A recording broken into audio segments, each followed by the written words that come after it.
महाराष्ट्र में एनडीए का कुनबाज बढ़ सकता है। राज ठाकरे की पार्टी एमएनएस अब एनडीए में शामिल हो सकती है।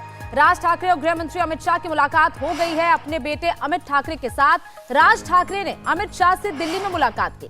एमएनएस ने बीजेपी के सामने 2 सीट मांगी है। ये सीट साउथ मुंबई के अलावा शिरडी सीट है। सूत्रों के मुताबिक बीजेपी ज्यादा से ज्यादा साउथ मुंबई की सीट राज ठाकरे को दे सकती है।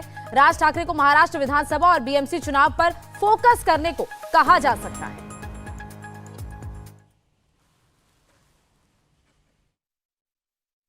राष्ट्रीय जनतांत्रिक मोर्चा की बहुत स्पष्ट कल्पना है। जो माननीय नरेंद्र मोदी जी के नेतृत्व स्वीकार करेंगे, फिर से एक बार माननीय मोदी जी को देश का प्रधानमंत्री बनाकर विकसित भारत के दिशा में आगे बढ़ने के लिए जो तैयार है, उन सभी का हम एनडीए में स्वागत कर रहे हैं। और आज राज ठाकरे माननीय अमित शाह जी को मिल रहे, वो भी एनडीए में शामिल होंगे, तो महाराष्ट्र के राजनीति के लिए और देश के राजनीति के लिए उसका बहुत बड़ा फायदा होगा। महाराष्ट्र में अभी महायुति 45 से भी ज़्यादा सीट जीतने वाली है, ये अभी बिल्कुल तय हो गया है। राज ठाकरे बीते चुनाव में मैदान में नहीं उतरे थे। कभी बाला साहेब ठाकरे के उत्तराधिकारी माने जाने वाले राज ठाकरे अब एनडीए में आएंगे तो मुकाबला उद्धव ठाकरे से सीधा सीधा होना तय है। बीजेपी को इस बात का एहसास है कि एकनाथ शिंदे की पॉपुलैरिटी नहीं है, ऐसे में चुनाव में कोई मैजिकल फायदा नहीं संभव है। लेकिन अगर राज ठाकरे उनके साथ आते हैं तो उद्धव के मराठी मानुष की ये काट जरूर हो सकती है।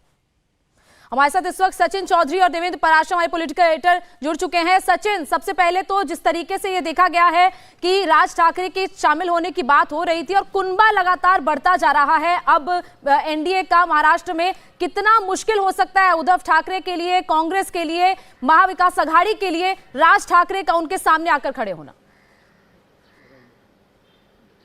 जी बिल्कुल, राज ठाकरे एक बहुत ही फायरब्रांड लीडर है और उनका जनाधार खास तौर पर मुंबई की अगर बात करें तो मुंबई और एमएमआर रीजन, मुंबई, ठाणे, पालघर, रायगढ़, कोकण का इलाका, पुणे और नासिक, इन जगह पर है। इसके अलावा विदर्भ और उन्होंने बीच में मराठवाड़ा का भी दौरा किया था। लेकिन राज ठाकरे के जो कार्यकर्ता है, जो कैडर है उनका, वो बिल्कुल शिवसेना का ही कैडर है। यानी कि हार्डकोर जो मराठी वोट बैंक है, वो अगर डेंट कर सकते हैं उद्धव ठाकरे की पार्टी का कोई, अगर उसको डैमेज कर सकता है तो वो राज ठाकरे कर सकता है। और यही कारण है कि राज ठाकरे को एनडीए में शामिल जो है कराया जा रहा है। 2 सीटें उन्होंने मांगी है, एक नासिक की और दक्षिण मुंबई की। हालांकि हमें जो जानकारी मिल रही है कि उन्हें 1 सीट मिलेगी। हो सकता है कि वो दक्षिण मुंबई की सीट हो, लेकिन बीजेपी का ये कहना है कि वो शिरडी से लड़े, क्योंकि यहां पर राहुल नार्वेकर प्रचार कर रहे थे। हालांकि उन्होंने 2-4 दिन से प्रचार अपना बंद कर दिया है, तो कहीं ना कहीं दक्षिण मुंबई की सीट उन्हें मिलने की एक बहुत बड़े आसार है।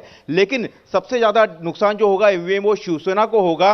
अगर हम बात करें कि जब शिवसेना उद्धव ठाकरे बीजेपी के साथ थे और कांग्रेस की सरकार थी, तब राज ठाकरे जिस तरह से प्रचार कर रहे थे, उसका फायदा कांग्रेस को सरकार को हुआ था। तो वही जो है फॉर्मूला जो है इस वक्त बीजेपी अपना रही है और इसका नुकसान जो है अब एमबीओ को होगा। यही कारण है कि संजय राउत के हमने बयान सुने, शिवसेना नेताओं के बयान सुने और शरद पवार की पार्टी के नेताओं के बयान सुने। वो तिलमिला गया है। वो कह रहे हैं कि राज ठाकरे जो है एनडीए के साथ न जाए। एमवीए को नुकसान होना तो ये तय ही माना जा रहा है। देवेंद्र, क्या इस टाइम अमित शाह के घर पर भी इसको लेकर कोई बैठक चल रही है? और जैसे पिछली बार देखा गया था कि ठाकरे वर्सेस शिंदे हो गया, पवार वर्सेस पवार, अब ठाकरे वर्सेस ठाकरे होने जा रहा।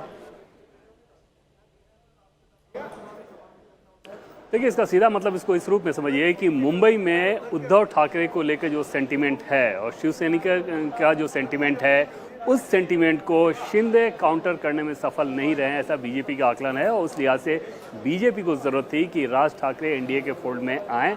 और राज ठाकरे के हिसाब से बात कर लें तो लोकसभा चुनाव को लेकर उनका कोई बहुत बड़ा स्टेक नहीं है, खुद तो उन्हें लड़ना ही नहीं है। उनके एक कैंडिडेट ज़रूर हैं जो कि पहले चुनाव लड़े हैं, हालांकि पिछले 2 चुनाव में वो चुनाव नहीं लड़े हैं। लेकिन दक्षिण मुंबई वाली सीट जिस पे अरविंद सावंत हैं, अभी सांसद शिवसेना के दूसरे वाले उद्धव वाले गुट के, तो उनको लेकर एक सीट पे मिल सकती है। लेकिन उनकी ज़्यादा इच्छा ये रहेगी और ज़्यादा जो बातचीत हो रही है वो इस लिहाज से हो रही है कि आगे विधानसभा चुनाव होने, लोकल बॉडी चुनाव होने, तो उसमें उनका स्टेक रहेगा और उसमें उन्हें बड़ी हिस्सेदारी जरूर चाहिए होगी। लोकसभा चुनाव के लेकर राज ठाकरे की तरफ से कोई बहुत ज़्यादा शर्त हो ऐसा है नहीं। बीजेपी को जरूर ये ज़रूरत है कि उद्धव ठाकरे के और शिव सैनिकों के का जो सेंटिमेंट है मुंबई रीजन में, उसको काउंटर करने के लिए उनके पास भी ठाकरे परिवार का एक चेहरा हो और वो राज ठाकरे के रूप में मौजूद है। हालांकि पॉलिटिकल वर्कर के तौर पे राज ठाकरे के बारे में जो महाराष्ट्र के पॉलिटिकल कॉरिडोर में इस बात को कहा जाता है, कोई बहुत एक्टिव पॉलिटिशियन नहीं है, जिस प्रकार के उनके रूटीन रहता है उसको लेकर भी बहुत सारी चीज़ें कही जाती हैं, लेकिन बोलने के मामले में तो फायर ब्रांड हैं ही, और इस कला के सहारे ही बीजेपी उस सेंटीमेंट को कैच करना चाहेगी या उस सेंटीमेंट को अपीज करना चाहेगी। बिल्कुल, उस सेंटीमेंट को कैच करने के लिए ही राज ठाकरे का अब एनडीए में शामिल हो सकते हैं, उनकी पार्टी का इसमें विलय हो सकता है। देवेंद्र, आप बने रहिए हमारे साथ। सचिन, आपका बहुत बहुत शुक्रिया पूरी जानकारी के लिए।